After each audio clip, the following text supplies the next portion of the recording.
नमस्कार। केरला का तिरुवनंतपुरम 17 अक्टूबर केरला के तिरुवनंतपुरम में एक मेडिकल कॉलेज में एक एम्बुलेंस आती है जिसमें शेरॉन नामक एक युवक को लाया जाता है। उसकी हालत इतनी ज्यादा गंभीर थी कि डॉक्टर भी उसे देख हैरान थे। उसकी आंखें पूरी तरीके से लाल हो चुकी थी, शरीर पर काफी ज्यादा निशान थे और गला पूरी तरीके से खराब हो चुका था, जल चुका था। आखिर कौन था उसकी इस हालत का जिम्मेदार? आइए जानते हैं इसके पीछे की कहानी।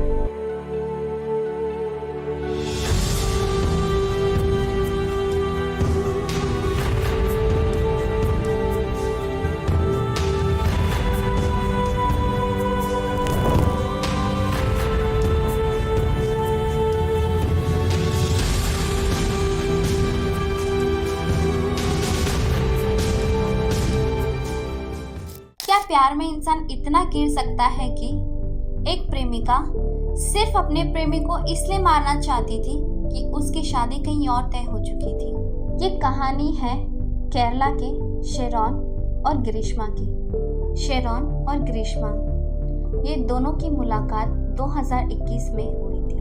दोनों की मुलाकात कब प्यार में बदल गई। दोनों एक दूसरे को शादी का वादा भी कर चुके थे, पर उनकी मुलाकात के 4 महीने बाद ही यानी कि मार्च 2022 में ग्रीष्मा की सगाई सतीश नाम सैनिक से हो जाती है। ग्रीष्मा ने रिलेशनशिप में रहने के बावजूद सतीश से सगाई सिर्फ इसीलिए की थी क्योंकि वो वेल सेटल होनी चाहती थी। वो चाहती थी कि उसकी शादी उस इंसान से हो जो वेल सेटल हो। सगाई के बावजूद वो अपना रिश्ता शेरॉन के साथ आगे रखना चाहती थी, पर शेरॉन ने उससे दूरी बना ली थी। ग्रीष्मा ने फिर से शेरॉन से कांटेक्ट किया और उससे अपना रिलेशनशिप आगे बढ़ाने की बात की। उसने शेरॉन को काफी ज्यादा वादे भी किए। उससे ये भी कहा कि नवंबर में वो उसके साथ भाग जाएगी और उसे शादी कर लेगी। पर जैसे जैसे ग्रीष्मा की शादी की तारीख नजदीक आ गई, उसने शेरॉन से पीछा छुड़ाने का सोचा। शेरॉन सिर्फ और सिर्फ ग्रीष्मा के लिए एक टाइम पास था। वो चाहती थी कि शादी से पहले वो सिर्फ एक टाइम पास कर सके शेरॉन के साथ। उसे शेरॉन से कोई प्यार नहीं था। उसने शेरॉन से कहा कि उसकी कुंडली में यह दोष है कि उसके पहले पति की मृत्यु हो जाएगी। उसकी यह बात गलत साबित करने के लिए शेरॉन ने एक चर्च में उसके साथ शादी कर ली और यहीं से हमारे कहानी में एक नया मोड़ शुरू होता है। शेरॉन ने ग्रीष्मा से एक चर्च में शादी तो कर ली। शादी के बाद दोनों पति पत्नी की तरह रहने भी लगे थे। ग्रीष्मा शेरॉन के साथ जब होती तब उसके सामने मंगलसूत्र पहनती और मांग में सिंदूर भी लगाती। उनकी शादी के बाद वो 2 बार होटल भी जा चुके थे और फिजिकल भी हो चुके थे। अब ग्रीष्मा शुरू करती है अपना शातिर खेल। जैसे कि अब ग्रीष्मा की जिंदगी में सिर्फ एक ही लक्ष्य रह गया था, शेरॉन से पीछा छुड़ाना। एक दिन वो केरला के ओल्ड मार्तंडा ब्रिज पर जाते हैं, जहां पर वो शेरॉन के साथ एक खेल खेलना चाहती थी, जूस वाला खेल। वो सिर्फ एक जूस वाला खेल नहीं था, उसके साजिश का पहला कदम। उसी दौरान शेरॉन ने अपना मोबाइल निकालकर वीडियो शूट करना शुरू किया। ग्रीष्मा उसे बार बार कह रही थी कि वो वीडियो बनाना बंद कर दे और उसके साथ ये खेल खेले, पर उस वीडियो में आप देख सकते हैं कि चेहरे पर वो झूठी मुस्कान, आंखों में वो साजिश। आप इस वीडियो में देख सकते हैं कि ग्रीष्मा के हाथों में 2 जूस की बोतल थी, जिसमें से एक जूस की बोतल पहले से ही खुली हुई थी और दूसरी बोतल को खोलने के लिए ग्रीष्मा को 2 बार कोशिश करनी पड़ी थी। एक बोतल जो पहले से ही खुली हुई थी, उसमें उसने शेरॉन के लिए पहले से ही 50 पैरासीटामोल की टैबलेट्स डाल रखी थी और ये था उसकी साजिश का पहला कदम। वो शेरॉन से कहती है कि वीडियो बनाना बंद करे और उसके साथ ये जूस वाला खेल खेलना शुरू करे। जैसे ही दोनों जूस पीना स्टार्ट करते हैं, शेरॉन को पहले ही घुट में थोड़ा कड़वापन महसूस होता है। शेरॉन को शक ना हो जाए इसलिए तुरंत ही ग्रीष्मा उसके हाथ से वो बोतल खींचकर फेंक देती है और कहती है जूस ही खराब होगा और ये थी उसकी पहली साजिश जो कि नाकामयाब रही। तारीख 13 अक्टूबर। शेरॉन और गिरिश्मा के बीच उस दिन काफी देर तक बातें हुई। गिरिश्मा ने सेक्सुअल टॉक्स कर शेरॉन को अगले दिन अपने घर पर आने के लिए कहा। गिरिश्मा ने कहा कि 10 बजे के बाद मेरी मम्मी और अंकल दोनों भी घर पर नहीं रहेंगे, तब तुम मेरे घर आ सकते हो। और शेरॉन उसके घर जाने के लिए राजी भी हो गया। अगले ही दिन वो इंश्योर भी कर रही थी कि कहीं शेरॉन का मन ना बदल जाए। अगले दिन शेरॉन अपने एक दोस्त के साथ बाइक पर 10:15 बजे गिरिश्मा के घर पहुंच जाता है। गिरिश्मा का घर का दरवाजा पहले से ही खुला हुआ था ताकि उसे उसके घर के अंदर जाने में आसानी हो सके। गिरिश्मा के घर पहुंचते ही वो दोनों के बीच थोड़ी बातचीत हुई। बातचीत के दौरान गिरिश्मा ने अपना अगला दांव खेला। गिरिश्मा ने शेरॉन से कहा कि आज तुम मुझे कषायम पीकर दिखाओ। कषायम एक तरीके की आयुर्वेदिक जड़ी बूटी है जिसका इस्तेमाल सर्दी, बुखार जैसी बीमारियों के दौरान किया जाता है और गिरिश्मा अक्सर इस कषायम को पिया करती थी और इसीलिए शेरॉन उसका काफी बार कषायम को लेकर मजाक भी उड़ाता था। तो इसी चीज का फायदा उठाकर गिरिश्मा ने शेरॉन से कहा कि अब तुम मुझे ये कषायम पीकर दिखाओ। उसने पहले से ही उस कषायम में एक पॉइजन मिला दिया था। ये पॉइजन काफी खतरनाक था। शेरॉन ने वो कषायम पीना शुरू भी कर दिया। कषायम से उसे कड़वा ना लगे इसलिए गिरिश्मा ने उसे जूस भी पीने दिया। पर कषायम पीने के थोड़ी देर बाद ही शेरॉन को उल्टियां होना शुरू हुई। पहली बार उसे वॉमिटिंग गिरिश्मा के घर पर ही आई। गिरिश्मा के घर से निकलने के बाद भी उसे 3 बार उल्टियां हुई। शेरॉन के दोस्त ने ये चीज देखी कि शेरॉन को ग्रीन कलर की वॉमिटिंग हो रही थी। उसी दौरान गिरिश्मा का मैसेज आता है शेरॉन को और वो उसे कहती है कषायम पीने के बाद उल्टियां होना नॉर्मल सी बात है, उसे भी ये चीजें होती हैं और उसे भी उल्टियां हुई थी। वो उसे बार बार दिलासा दिलाती रही कि कषायम पीने के बाद उल्टियां होना बहुत नॉर्मल सी बात है और ये ठीक भी हो जाएगा। शेरॉन जो इस बात से बेखबर था कि कषायम में मिलाया हुआ पॉइजन, शेरॉन को अब तक यह समझ में नहीं आ रहा था कि वो गिरिश्मा के जाल में फंस चुका है। समय पर शेरॉन को इलाज ना मिल सके इसलिए गिरिश्मा उसे बार बार इस बात का दिलासा दिला रही थी कि जो उसे वॉमिटिंग हो रही है वो बहुत ही नॉर्मल सी आम बात है और ये बहुत जल्दी ठीक भी हो जाएगी। पर धीरे धीरे शेरॉन की हालत खराब होती जा रही थी। थोड़ी देर बाद गिरिश्मा शेरॉन को मैसेज करके कहती है कि सॉरी, ये सारी चीज़ें जो भी हो रही है तुम्हारे साथ वो सिर्फ मेरी वजह से। ये उसका पश्चाताप नहीं था कि जो गलती उसने की, वो सिर्फ इंश्योर करना चाह रही थी कि जो पॉइजन उसने शेरॉन को दिया है वो सही तरीके से काम कर रहा है या नहीं और उसके इलाज में देरी हो सके। शेरॉन ने गिरिश्मा से कहा कि तुम उस कषायम का पता लगाओ जिसने वो तुम्हें दिया था, पर गिरिश्मा बार बार उसकी बातों को बदलती रही और उससे ये पूछती रही कि कहीं उसे हॉस्पिटल में एडमिट तो नहीं किया गया है।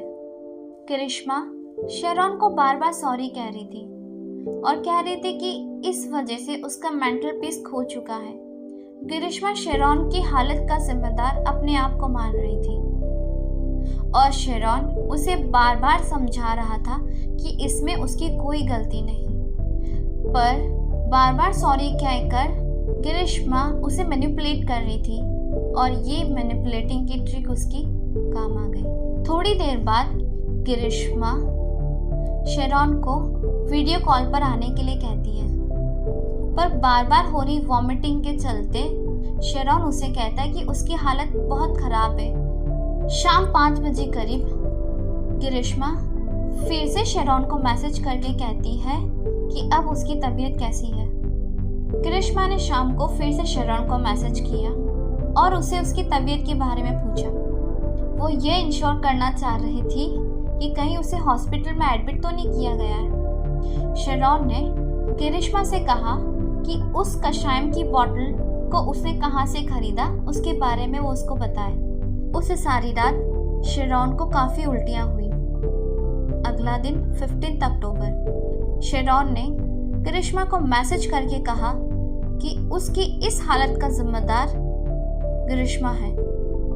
उसने उसे कहा कि उसके पिलाए हुए कषायम के वजह से ही आज उसकी ये हालत हुई है।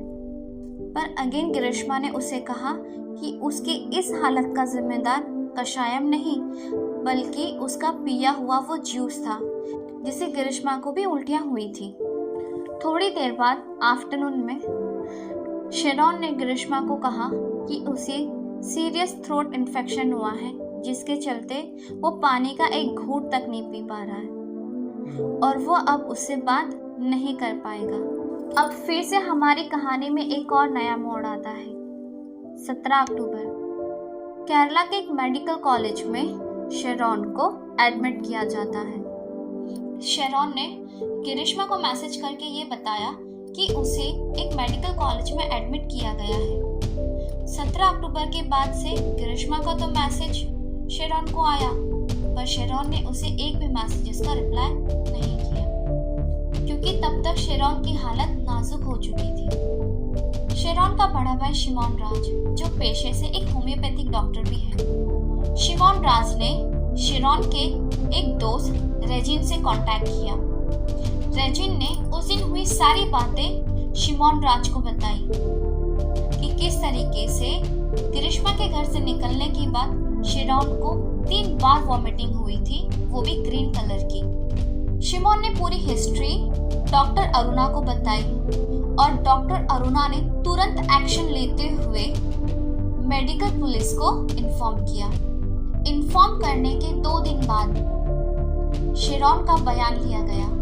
जुडिशियल फर्स्ट क्लास मजिस्ट्रेट के सामने शेरॉन का बयान लिया गया बट थ्रोट इन्फेक्शन की वजह से शेरॉन कुछ बोल ही नहीं पा रहा था। शेरॉन ने अपना बयान तो दिया बट अनफॉर्चुनेटली उसे डाइंग डिक्लेरेशन बना दिया गया। शेरॉन की हालत इतनी ज़्यादा खराब हो चुकी थी कि उसे बयान दिया भी नहीं जा रहा था। उसने अपने टूटे फूटे शब्दों में सारी बातें बताई कि किस तरीके से उसके जीएफ ने उसे अपने घर बुलाकर वो कषायम पिलाया। कषायम पीने के बाद उसे किस तरीके से वॉमिटिंग हुई और उसकी धीरे धीरे हालत इस तरीके से खराब हो गई। शेरॉन के भाई शिमोन राज ने करिश्मा से कांटेक्ट किया। करिश्मा से कांटेक्ट करने के बाद उन्होंने करिश्मा से उस कषायम का नाम पूछा जो कषायम उसने उसके भाई को दिया था। शिमोन राज के प्रेशर डालने के बाद करिश्मा गूगल इंटरनेट से एक कषायम की बोतल उसे डाउनलोड करके सेंड कर देती है कि यही कषायम उसने उसके भाई को दिया था 22 अक्टूबर 2022। शेरॉन के फादर को शेरॉन से मिलने की इजाजत दे दी जाती है। शेरॉन के फादर आईसीयू में शेरॉन से मिलने जाते हैं जहां वो अपनी और करिश्मा के बीच की सारी बातें अपने फादर से शेयर करते कि दोनों ने शादी की है चर्च में और शादी के बाद दोनों ने फिजिकल रिलेशंस भी बनाए, होटल भी जाते थे और एक पति पत्नी की तरह रहते भी थे। किस तरीके से करिश्मा ने उसे कषायम पिलाया, किस तरीके से उसको अपने जाल में फंसा, ये सारी बातें उन्होंने अपने फादर से शेयर की। और सबसे बड़ी बात, शेरॉन ने अपने पिता से कहा कि शायद वो अब नहीं बच पाएगा। 22 अक्टूबर के बाद शेरॉन की हालत में कोई सुधार नहीं हो रहा था। काफ़ी ट्रीटमेंट्स के बाद भी शेरॉन की हालत में कोई सुधार नहीं था और धीरे धीरे उसकी हालत और भी खराब होती जा रही थी। उसकी हालत इतनी ज़्यादा खराब हो चुकी थी कि अब उसकी किडनीज और लंग्स पर भी असर होना शुरू हो चुका था। और 25 अक्टूबर के दिन मल्टीपल ऑर्गन्स फेलियर की वजह से शेरॉन की डेथ हो जाती है। शेरॉन की मौत के बाद पुलिस ने जब जांच करना शुरू किया तो ऐसे काफी तथ्य जो पुलिस के सामने आए। शेरॉन के माता पिता को जब सारी सच्चाई पता चली तो उनके पैरों तले जमीन खिसक चुकी थी कि किस तरीके से सिर्फ और सिर्फ शेरॉन को अपने जिंदगी से बाहर निकालने के लिए ग्रीष्मा ने उसे मार ही डाला। पुलिस के पास काफी ऐसे सबूत जमा हो चुके थे जो कि ग्रीष्मा की तरफ इशारा कर रहे थे। व्हाट्सएप चैट्स, जो कि काफी चैट्स उसने डिलीट कर दिए थे। शेरॉन के मोबाइल में मिले वीडियोस, जो कि ये बात का सबूत था कि वो दोनों रिलेशनशिप में थे।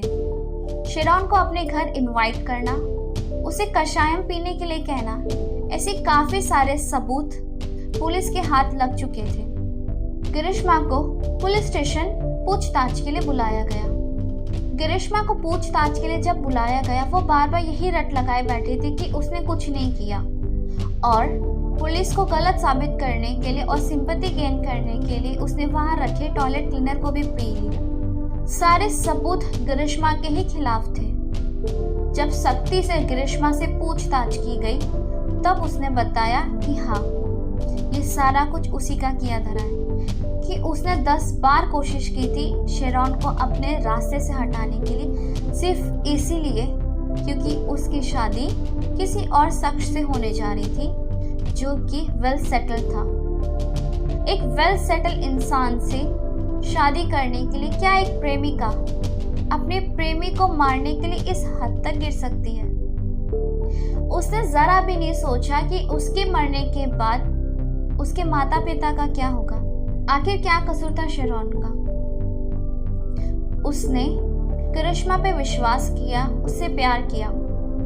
अगर ग्रीष्मा को उससे प्यार नहीं था तो वो कह देती, वो चला जाता, पर उसे मारने की क्या जरूरत थी?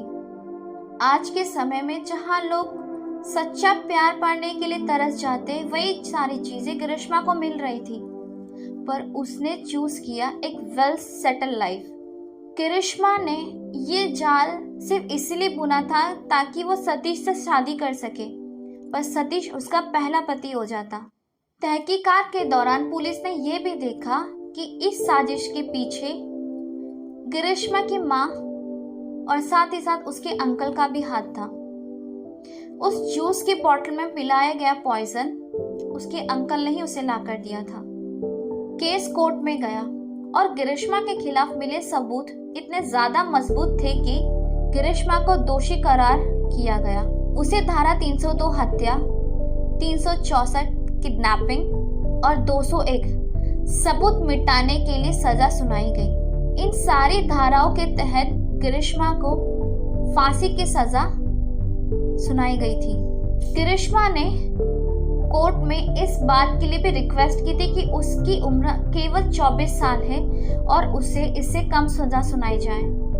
उसे फांसी की सजा होगी या नहीं, ये आगे की कानूनी प्रक्रियाओं पर निर्भर करता है। कोर्ट ने भी इस केस को रेयरेस्ट ऑफ द रेयर की कैटेगरी में रखा। सोचने वाली बात है कि जहां लोग आज के समय में प्यार के लिए तरसते हैं कि उन्हें कोई अपना कहने वाला होना चाहिए, वही ग्रीष्मा ने अपने जिंदगी से शेरॉन को सिर्फ इसलिए निकाला क्योंकि वो उसे पीछा छुड़ाना चाहती थी। उसे पीछा छुड़ाने के लिए क्या उसे मारना सही था? वो उसे बात भी तो कर सकती थी या कोई और सोल्यूशन निकालती, उसके पेरेंट्स से बात करती। ऐसे बहुत सारे तरीके थे, पर ग्रीष्मा ने उसे मारने का ही तरीका क्यों सोचा? इस चीज से ग्रीष्मा का घटियापन तो नजर आ गया कि कोई किस हद तक किसी को अपने रास्ते से हटाने के लिए क्या क्या कर सकता है।